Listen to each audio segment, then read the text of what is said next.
guys हामी चाहिँ दिदी होइन आजको फ्लाइट छ अहिले चाहिँ बिहानको 8 बज्नु लाग्यो दिदी जापान जानु लागेको मान्छे सो फाइनल गाइस होइन दिदीलाई एयरपोर्ट छोड्न आइसक्यो हामी भाइहरू आएको छ भाइ र सानो छ्यामाको छोरा यहाँ दिदीहरू छ्यामाहरू होइन यहाँ हुनुहुन्छ फोटो खिच्नुपर्ने हुन्छ होइन सर्ट दिदी बाज फ्लाइट खाता त लगाइदिएन अब त्यो त होइन पाएन अहिले हिजो किन्नुपर्ने बिर्सिएको छ दिदी मेरो जानु लाग्छ जापान आँखाबाट आँसु पनि झर्दैन यार खै हामी चाहिँ रुइँदैन अब दिदीहरू होइन दिदी होइन याद हुन्छ त्यही भएर चाहिँ बनायो होइन अब बनाउनु त पऱ्यो भ्लग नहाले पनि धेरै भएको छ दिदी जापान गएको एउटा भिडियो चाहिँ हाल्छु भन्ने सोच थियो त्यही भएर हालेको होइन अहिले चाहिँ खै अब रुको चाहिँ छैन गाडा अलिक पछि रुन्छ होला होइन सायद रुदिनँ भनेको छ हेरौँ होइन रुदिनँ भने चाहिँ म त रुदिनँ होला सायद यहाँ छ्यामा दिदी र छ्यामा चाहिँ फोटोग्राफर अनि यहाँ चाहिँ फोटो खिचिरहेको छ मस्त होइन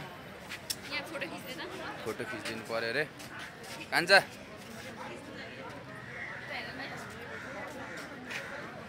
झोला ल्याएर अगाडि आएको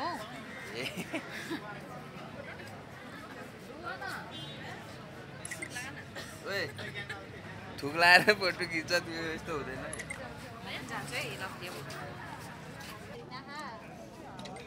मेरो पनि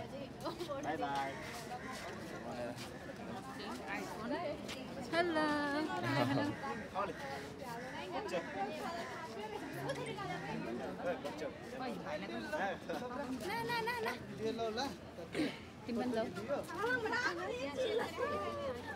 त्यसको क्यामेराले मलाई भिडियो बनिरहेको छ आँखाबाट आँसु झर्न लाग्यो मेरो दिदीको नरुनु है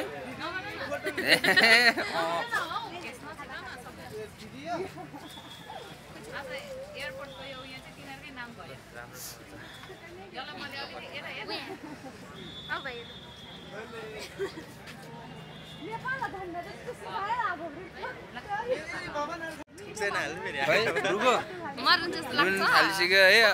रुदिनँ भनेको थियो ए यत्रो जापान जान छुट्टिनु लाग्छ त्यो पनि हान्न चाहिँ छोडेको छैन दिदी भएपछि यस्तै हुन्छ हेर होइन दिदीहरू फोटो खिच्छ अरे छ्यामाहरू होइन मान्छेहरू होइन एयरपोर्टमा होइन अब कतिजनाको अहिले चाहिँ सबै ठिक छ अहिले कतिजना रुन्छ होइन हेरौँ छ्यामाहरू 100वटा हुनु लागिसक्यो छ्यामा फोटो दिदी खिच्नु दे एउटा नरुयो नि अर्कोको आँसु हुनु लागिसक्यो अब रुन्छ अहिले रुने बेला भएको छैन अहिले त बोलाउँछ अनि रुन्छ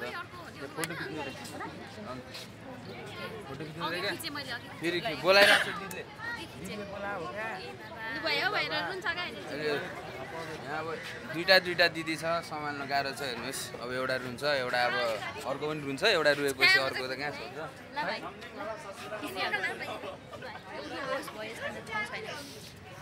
ठाउँ आफ्नै हो क्या यस्तै हो होइन सबजना अब आफ्नो देश छोडेर अब कमाउनलाई जानुपर्ने हुन्छ के गर्नु है गाह्रो छ केही छैन विदेशमा हुनेहरू सबैजनालाई राम्रोसँग बस्नु राम्रोसँग काम गर्नु होइन त्यो हो अब सबैको याद त आइहाल्छ सबैजनालाई राम्रोसँग बस्नु होला यस्तो छ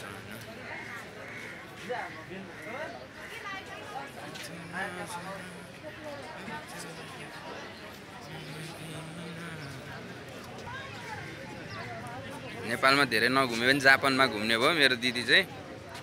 होइन नरुनु है अनुहार बिगायो अनुहार सुहाएन त्यो को साथीहरू तपाईँको साथीसम्म पनि पुग्छ यो भिडियो त्यो साथीलाई चाहिँ यो अनुहारले गाली यो अनुहारले गाली हानेछ होइन खाता हालिदिनु पर्ने हुन्छ होइन अब चाहिँ रुन्छ होला सायद अघि यो लगाइदिएन भनेर चाहिँ रुको थिएन अब चाहिँ रुन्छ होला मलाई त्यस्तै लागिरहेछ ल दिदीबाट स्टार्ट ल राम्रोसँग जानु भने बधाई पनि दिनु पऱ्यो नि त नरुनु ल कहिले नरुनु ल यस्तै गरेर बस्नुहोस् ल दिदीले खोलिदिन्छ होइन भाइको पालो म चाहिँ लास्टमा लगाइदिन्छु किनकि मेरो पनि त भिडियो बन्नु पऱ्यो लाग्यो होइन ल नरुनु ल अलि ठुलो स्वरले बोल्नुहोस् ए सेपमा के हो पैसा पठाइदिनु भन्दा चाहिँ क्या कमाएर ल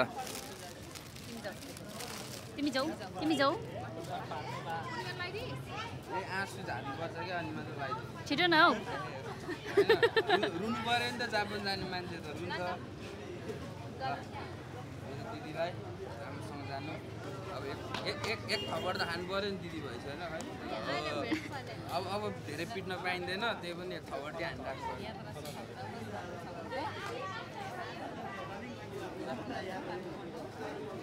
अब भ्लगर लाउ तिम्रो फोन अहिले रुको छैन अलिअलि अनुहार बिग्रिरहेछ अघिको भन्दा चाहिँ मैले देखिरहेको छु हाम्रो अब दिदीको त अब भन्नै पर्दैन दिदीको साथीहरू पनि आएछ ल राम्रोसँग सबैजनालाई यात्रा राम्रो होस् तपाईँहरूको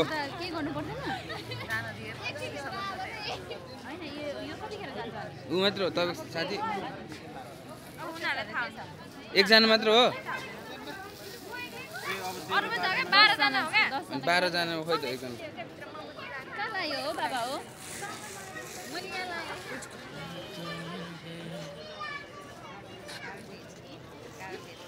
ओए गाउँघरमा बारी त्यो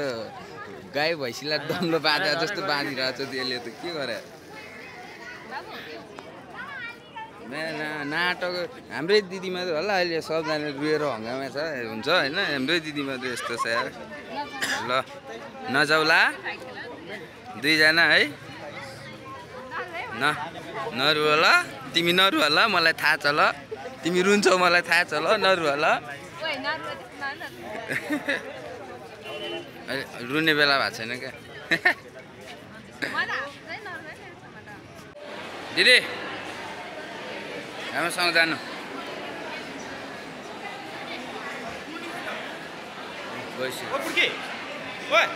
भर्खर आइरहेको छु त यहाँ त्यो टाइममा आउनु पऱ्यो नि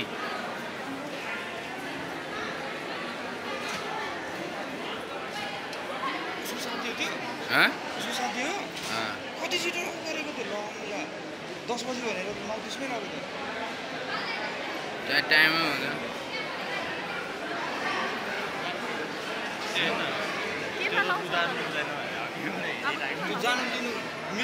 जानु त एकचोटि सोध्नु अर्कोचोटि म आउँदा ल्याइदिन्छु कहाँ फाल्छ भने हुँदैन अघि एउटा एकचोटि सोधिहाल्नु न त्यहाँ गएर उता त्यहाँ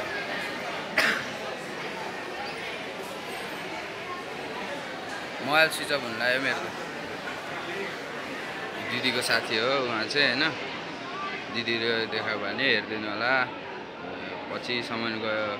उयो हुनेछ होइन दिदी